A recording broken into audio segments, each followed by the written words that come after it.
Okay, show me a car that can do this.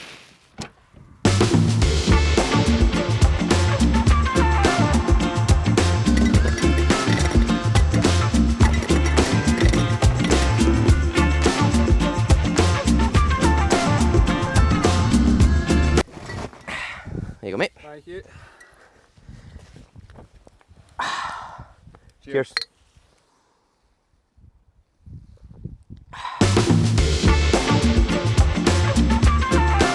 This is the Ford Puma, 2023's best-selling car in the UK. With just under 50,000 units sold, this little SUV topped the charts, beating the Qashqai and the Vauxhall Corsa to take the top spot. And let's find out why. I'm Greg from Peoples, and this is the Once Over.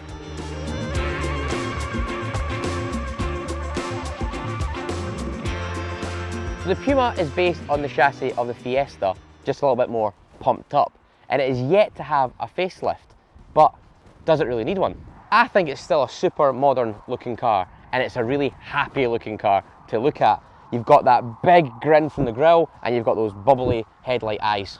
With this Puma featuring the ST line trim, you get a few more sporty bits, including this front lip and a sporty rear spoiler. The front grills are also reminiscent of the original Puma, with this upper and lower sections. They've just been enlarged to suit the more modern car. It also features these upsized 18-inch alloys with matte black inlays. The projector headlamps feature LED daytime running lights. These are a standout feature for me on the Puma. They're really iconic, and they're also a nod to the Ford GT. Again, pulling through that sporty heritage styling. This particular Puma is finished in grey matter, and I think this colour is stunning. It's fun, and I think that's what people really like about the Puma. As we head along the side of the car towards the back, you'll notice the sort of sporty coupe style and roof, and those stunning individual LED taillights. But nothing on this car is quite as cool as the boot. And I know that sounds boring, but trust me, take a look at this. Firstly, it's a really decent size. It's actually bigger in here than a Ford Focus and has a capacity of 468 litres. You're probably wondering, how do we manage this? Well, let me introduce you to the MegaBox.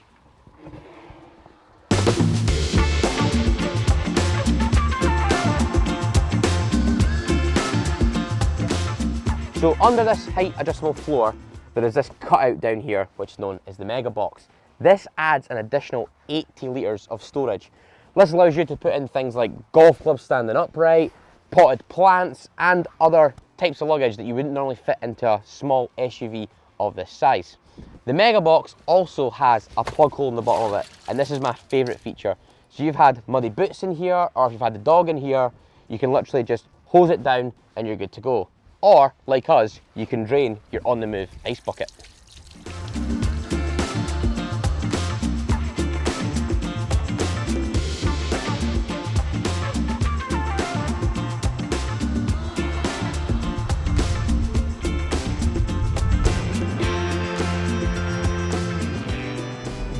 The Puma's interior feels very familiar and draws an influence from the Fiesta and the Focus.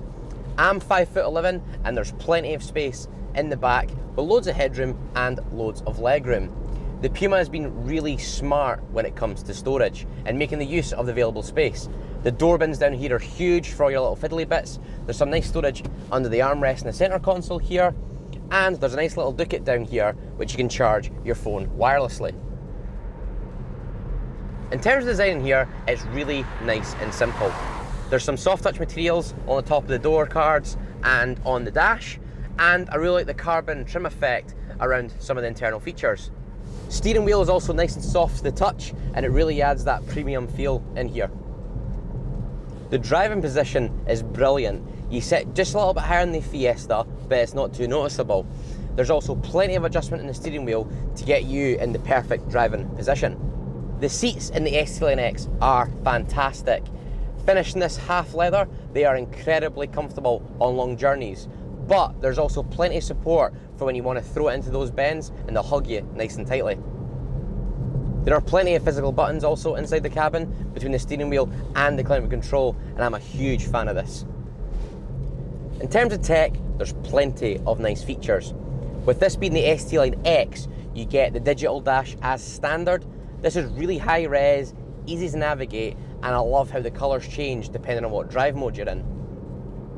The infotainment screen isn't too fancy, it's fairly simple to navigate, and it just does what you need it to do. It also features Android Auto or Apple CarPlay, meaning it'll just mirror your iPhone so you can use Spotify or Google Maps. You might be wondering, what is the Puma like to drive?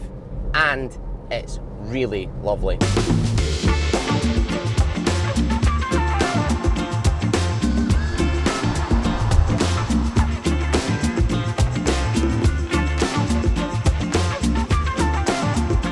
With the Puma being based on the Fiesta chassis, and we all know how fun the Fiesta is to drive, the Puma inherits a lot of those similar characteristics. So there's a really nice balance to it. It flows lovely through the bends with plenty of grip. Being that little bit bigger, there is a little bit more body roll, but nothing too drastic.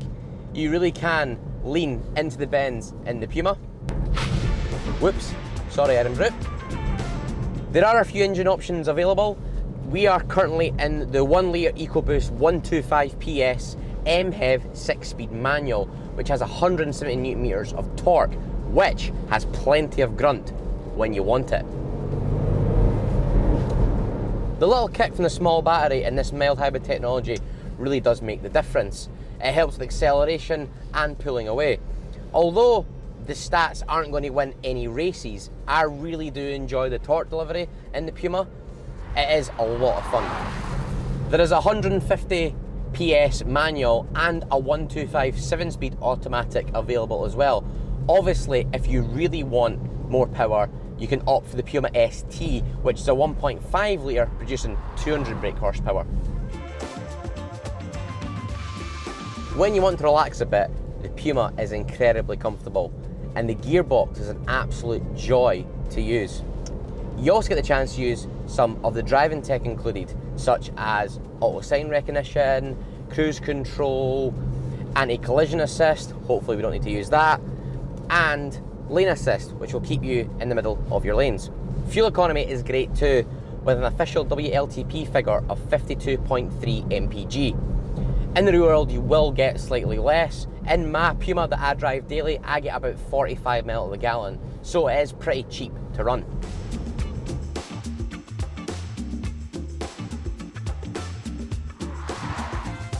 Starting price for the titanium trim level is 25k, all the way up to £32,000 if you want to go all out on the Puma ST. This ST Line X that we're driving today is roughly £28,000, meaning you can drive away in this car for less than £300 a month. I think that's a fantastic price for what you get included in this little SUV.